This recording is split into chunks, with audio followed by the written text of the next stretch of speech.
preempted by the JLP government pushing through this bill for political advantage is a backward and retrograde step.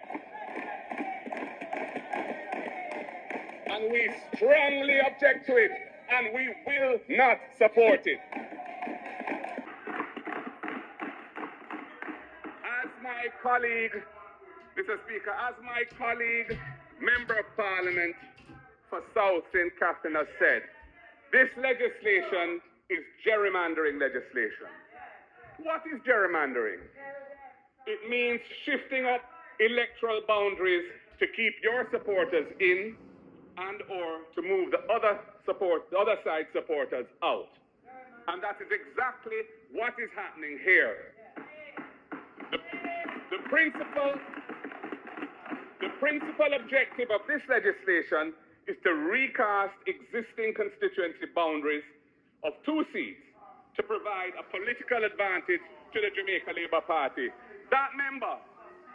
Every time that something progressive is to be done in this country, the PNP oppose progressive movement in this country. What this bill that this government brings here is to say to the people of Portmore, shut your mouth. We will not listen to you. You will determine their boundaries. You know, Mr. Speaker, you see them over there jumping up and down. It's not that they don't want Portmore to become the 15th parish. You know? But they want them to be the one who do it. They don't have the courage to do it. Lawrence Rowe directly questioned the embattled PNP General Secretary, Dr. Dayton Campbell, as to why some PNP political operatives received more money from the KCMC, including sums amounting to $500,000 relative to the $300,000 which Lawrence Rowe told Dayton Campbell that he had received. It is also important to note that in responding to the direct question put to him by Lawrence Rowe, Dayton Campbell did not condemn or in any way repudiate or indeed disassociate the PNP from the use of KCMC money to advance the partisan agenda and electoral interests of the PNP and, of course, its political operatives.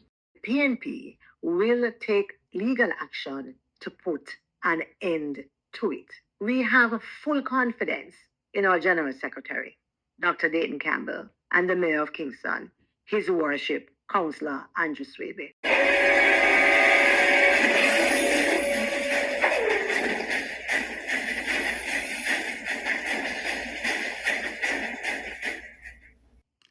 Hello, I'm Dudley Thompson, and welcome again to WDT Media TV. And in today's program, we have 2 hot topics for you today. Yes, hot topics. The first one being the JLP, the government. They want to push through legislation to make Portmore Jamaica's 15th parish. But the PNP is objecting on the grounds that the JLP trying to push through this legislation just to have a political advantage in making Portmore Jamaica's 15th parish.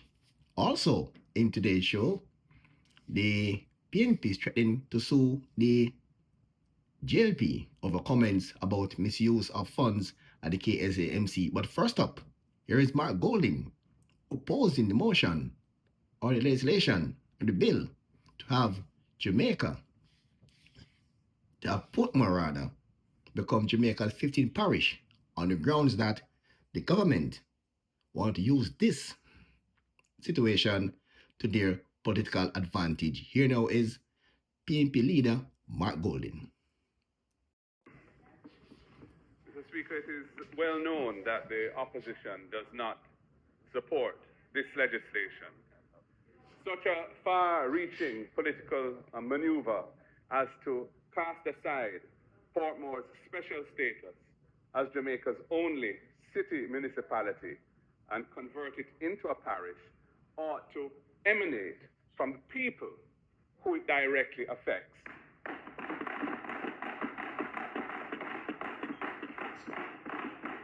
It is the people of Portmore who should decide which way they wish to go. Instead, the process of consultation with the people of Portmore leading up to this point was mere political window dressing. The call for the people of Portmore to decide their future via a referendum, which has been made by this side, has been ignored. Instead, this government is ramming this legislation down their throats.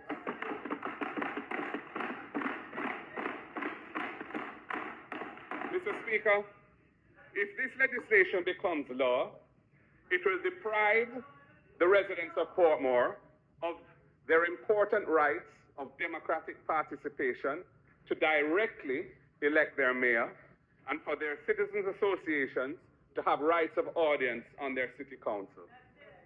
Those rights for which the people of Portmore had advocated and were granted by law are unique in Jamaica and represent the high point of democratic innovation in local governance. It is a deplorable travesty and an aberration for those democratic rights of the people of Portmore to be removed without their consent or approval by this government abusing its parliamentary majority. Mr. Speaker, the two current mayors of Portmore and St. Catherine were both duly elected in February last year, less than a year ago, in fact. One directly by the people in Portmore, and the other by the elected local representatives of the people in St. Catherine.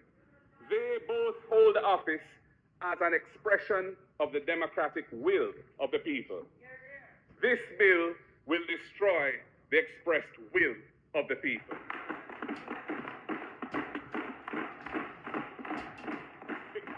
It will remove the mayor of Portmore, who was chosen democratically by the residents of Portmore, and it will also result in the much reduced parish of St. Catherine suddenly having a majority of JLP councillors so that they can remove the current elected mayor and install one of their own.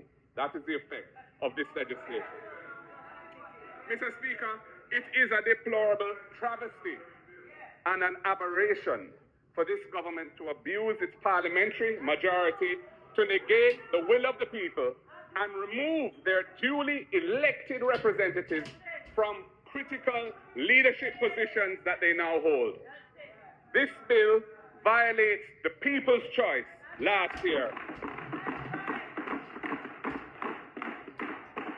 We reject the abuse of Parliament to reverse the will of the people as expressed through free and fair elections. It is wrong, and we call on Jamaica to stand up against it.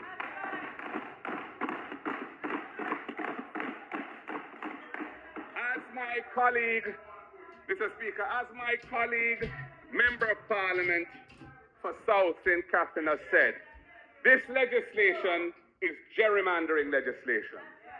What is gerrymandering?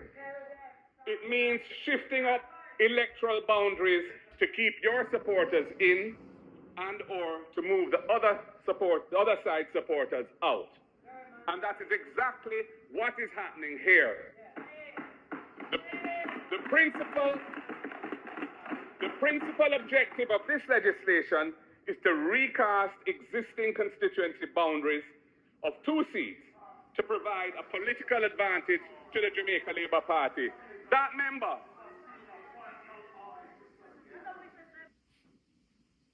rise on a point of order, Mr. Speaker.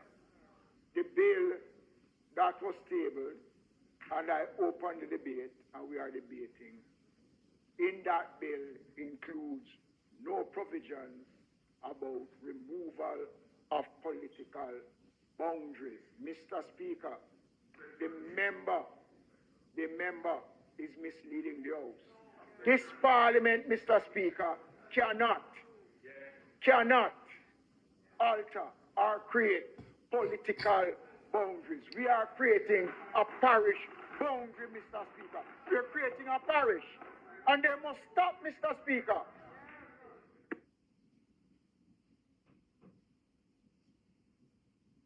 Mr. Speaker, the minister has made that point repeatedly, and it is disingenuous. Under our constitution, constituencies cannot straddle parish boundaries. And when you configure parish boundaries, as this bill does, running through the middle of existing constituencies, you are ipso facto reconfiguring the constituency boundaries. Stop deceiving the people. Stop it. Stop it. Stop it. The PNP's Fix Jackson also weighed in on the issue. Mr. Speaker, what else? What else did they saw and got in this job? They said they don't want a political director on either side to select the boundaries for Portmore going forward. They didn't. They said they want to be a part of it. And that's why in the law, it was stipulated that any new proposed boundary from what started the municipality must have at least 1/7 participation by the residents of Portmore. That's what they fought for. What this bill that this government brings here is to say to the people of Portmore, shut your mouth. We will not listen to you. You will determine their boundaries. Desmond Mackenzie took us down memory lane when he stated that the PNP always oppose things that are progressive.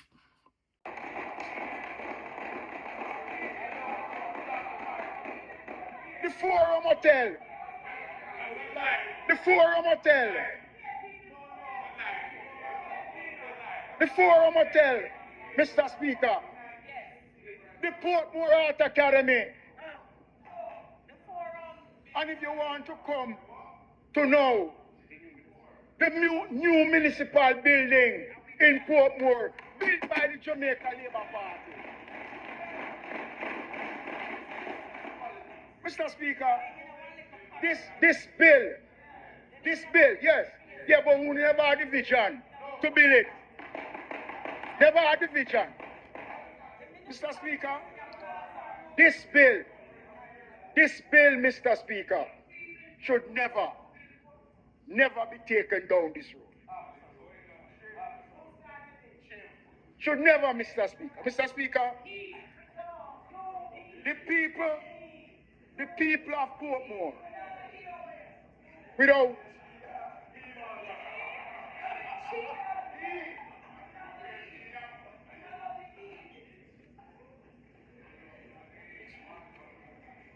Mr. Speaker, I have to laugh, Mr. Speaker, because right now, Mr. Speaker, what we are experiencing is a disconnect of reality from that side. They're out of touch. And I want them, they have the opportunity to tell us if the people of Portmore is not in support of Portmore becoming the 15th parish. I want to say, Mr. Speaker, despite all the mischiefs that have been made, remember you do have luck with referendum, you know. You do have luck with referendum. Right? You do have luck with referendum. You know, every time that something progressive is to be done in this country, the PNP oppose the progressive movement in this country. I want to take you back.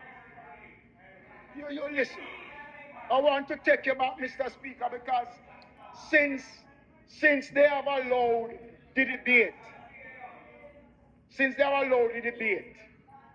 to disintegrate into a political fiasco, because they don't have any arguments to put forward to deny the people of Portmore that right.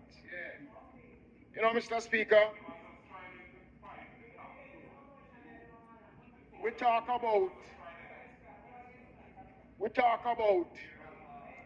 Marcus Messiah's Garvey. and how much we revere and sing the praises of Marcus Garvey. I want if this country know who was responsible for the demise of Marcus Garvey and driving Marcus Garvey out of this country. Huh? Huh? Huh?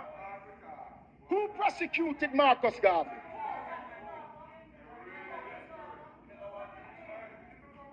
When Edward Seaga brought the returns of Marcus Garvey back to Jamaica, the opposition at the time demonstrated. Mr. Speaker, this country, every time something progressive is to be done, you go back to 1962, when we were a member of the West Indies Federation. The PNP opposed Jamaica leaving the West Indies Federation to become an independent nation. Huh? Again, the country had to go to a referendum because the PNP opposed to something that would move Jamaica forward. Go to 1965, 64, 65, when the late Lyndon Glaston Newland and the Jamaica Labour Party government introduced the National Insurance Scheme. The then PNP, them over there, opposed to the National Insurance Scheme, calling it sin. And today, the National Insurance Scheme is one of the greatest social programs ever introduced in this country. So, Mr. Speaker, I am not surprised.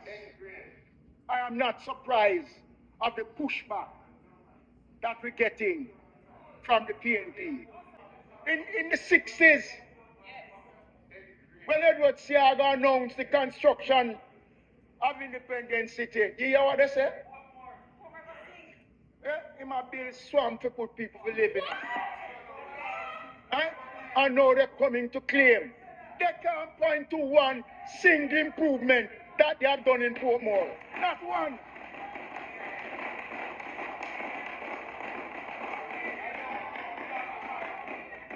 The Forum Hotel. The Forum Hotel. The Forum Hotel, Mr. Speaker. The Portmore Art Academy. And if you want to come to know the new municipal building in Portmore, built by the Jamaica Labour Party.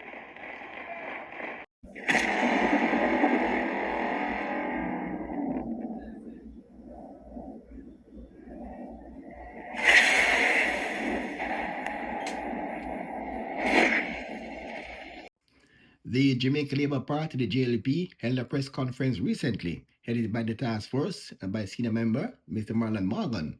And during that press conference, they called for a resignation of the PNP's General Secretary, Dr. Dayton Campbell, over what they're calling the PNP KSMC scandal. Here now is Mr. Morgan speaking at that press conference. To be very clear, we make no allegation of personal malfeasance concerning the embattled PNP General Secretary, Dr. Dayton Campbell. However, what is clear and incontrovertible is that based on messages at hand and messages that are widely publicized, when asked about the inappropriate use of KSAMC monies to distribute to PNP political representatives, Dr. Dayton Campbell responded directly to the inquiry in voice, explaining why that was happening, and in the same breath, he referenced upcoming by-elections, those of course being in Denham Town Division and of course the Chancery Hall Division. We find Dr. Campbell's response both unbecoming and unacceptable, and must point out that it falls woefully short of what is required of the CEO of a major political party in Jamaica, and of course, a commissioner of the Electoral Commission of Jamaica. In fact, the response suggests systematic, inappropriate conduct by the political party of which Dr. Dayton Campbell is a leading member. The Jamaica Labour Party also notes that other apparent WhatsApp conversations have been reported on by the media, which appear to corroborate what Lawrence Rowe alleged in conversations with Dr. Dayton Campbell. In those messages, a former PNP councillor who now serves as an administrative staffer to Kingston Mayor Andrew Swaby told Lawrence Rowe to collect the same sum Rowe referenced in conversation with Dr. Dayton Campbell, that of course being 300,000 Jamaican dollars. Mayor Swaby's administrative staffer told Lawrence Rowe that he should note that the money being made available to him is, and I quote, not for public knowledge. This entire PNP KCMC corruption scandal strongly suggests that the opposition PNP as an institution has resorted to using taxpayers' money to fund its political campaign activities and to line the pockets of its political operatives, including unelected PNP representatives. And they are doing so all in their vulgar, despicable, and desperate pursuit of power. Our information is that millions of dollars were expended by the KCMC in this inappropriate and repugnant manner. In light of the foregoing observations and this deepening KCMC PNP corruption scandal, as we have good reason to believe there is more yet to come on this matter. Dr. Angela Brown-Burke saying that the PNP will be taking legal actions against the Jamaica Labour Party. The Jamaica Labour Party's latest baseless and defamatory attacks, a desperate attempt to mislead Jamaicans and distract from the government's corruption scandals. This reckless smear campaign is unacceptable, and the PNP will take legal action to put an end to it. We have full confidence in our General Secretary, Dr. Dayton Campbell, and the Mayor of Kingston, His Worship, Councillor Andrew Swaby, who have been unjustly targeted. That's our end today's show. I'm Dudley Thompson, and again, please like, share, and subscribe. And as usual, thanks for watching.